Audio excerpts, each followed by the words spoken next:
Josh Alexander. He defeats the returning Jake Chris. Jake Chris, the former X Division champion, was the big surprise here. And look, if you're a big time Impact fan, I thought this was a big deal. I do think that some people might have built it up in their head that possibly somebody like an Austin Aries or a Low Key or something like that were coming back, but I thought this was a great surprise with Jake Chris because he's been gone for over a year. It was an open challenge match to any former X Division champion. Chris was with OVE, came back. It was a really good technical versus speed match. Josh Alexander showing off his power, his technical ability. Really good match. And then Alexander hit the goddamnedest C4 pile driver for the win. And Jake Chris just his body just went completely limp. I really thought that Alexander might have killed the guy, but he seems to be okay. I think that's part of the magic of pro wrestling.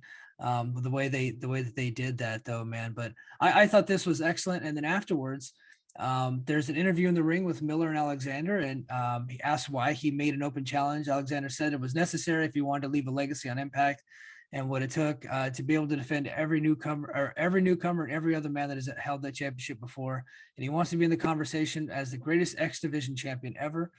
And then out came Chris Sabin, who's an 8-time champion, and they had an intense face-off. And then Sabin challenged him for a match at Victory Road, and to which Josh Alexander accepted. And I think that's going to be a badass match. So, what are your thoughts on the match and then the upcoming match with Chris Sabin? I thought the match was good with Alexander and Chris. I thought like I said, we talked about earlier, Chris looked good. That finisher, that C4 finisher looked nasty. Great sell by Chris. And like I said, I hope he sticks around. I think he will.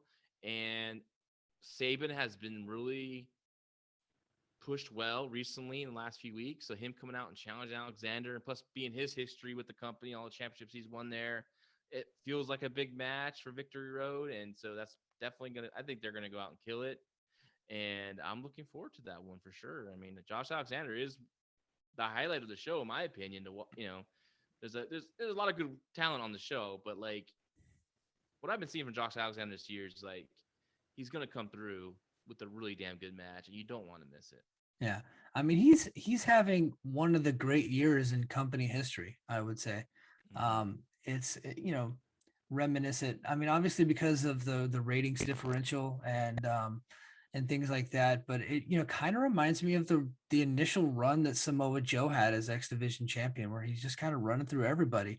Not the same kind of killer that Joe was. Joe played a different character, but he was having badass match after badass match and taking on all comers. And this kind of reminds me a lot of that. And I think that he really is cementing his legacy as not one of the great champions in X Division history, but one of the best wrestlers in the world right now.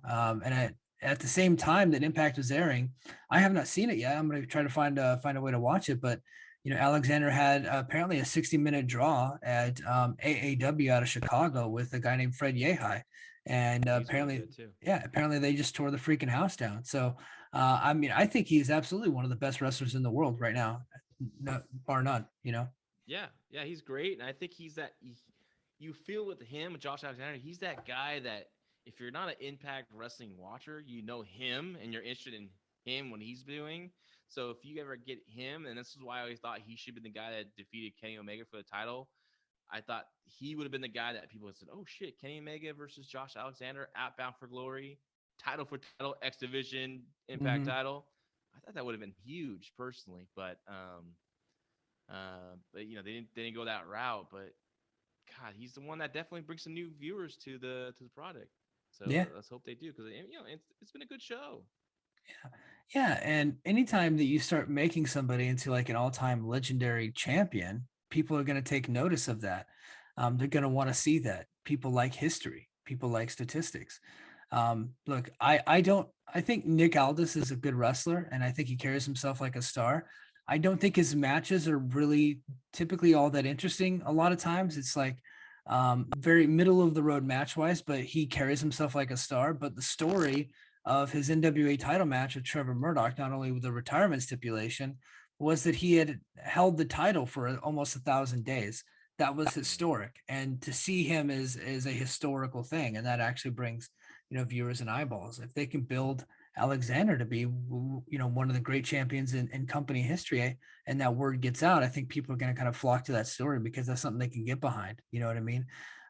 If a pitcher from the Tampa Bay Devil Rays, like nobody watches that team except for in Tampa, but if they're throwing a no hitter and something legendary is happening, people are going to tune in to watch, right? It becomes a big deal all of a sudden. So, um, And he I backs it up with great matches too. Like you yeah, hear his matches are really good, so more people talking about him, and I think it's obviously good for Impact. That's why I think he is the guy. They yeah. just got to get there. Hopefully sooner than later.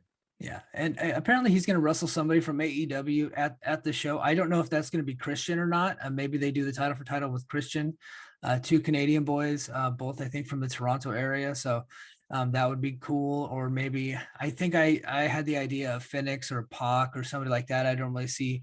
Maybe Ethan Page. Maybe they bring him back in and they finally blow off that North feud that they were supposed to have before he went to AEW. I think that would be a good idea. But the idea that I had and the person that I thought should come out to Bound for Glory and to raise his hand and give him the big endorsement was Bret Hart. I think that would be great. I know, and Kurt Angle would be great too, and I think that's an awesome idea. But I think just having Bret Hart come down to the ring, a guy that's never been in Impact before, and give him the big endorsement, and maybe call him the excellence of execution, or something like that. I think that would be awesome for Alexander. Now this is just me fantasy booking in my own brain, like it'll never happen. Mm-hmm. But I that was my idea that I had. I think that connecting Bret Hart with Josh Alexander would be the way to go with him. I like the idea of a legendary, worker like Bret Hart, Kurt Angle to come out to just give that approval of Josh Alexander could really just put him over that top. Just kind of like Ric Flair at NWA 73 coming out Mm-hmm. there and shaking Trevor Murdoch's hand after he won the NWA title. You know what I mean? Like stuff like that really goes a long way. And a guy like Bret Hart, a guy like Kurt Angle, that would do big for Josh.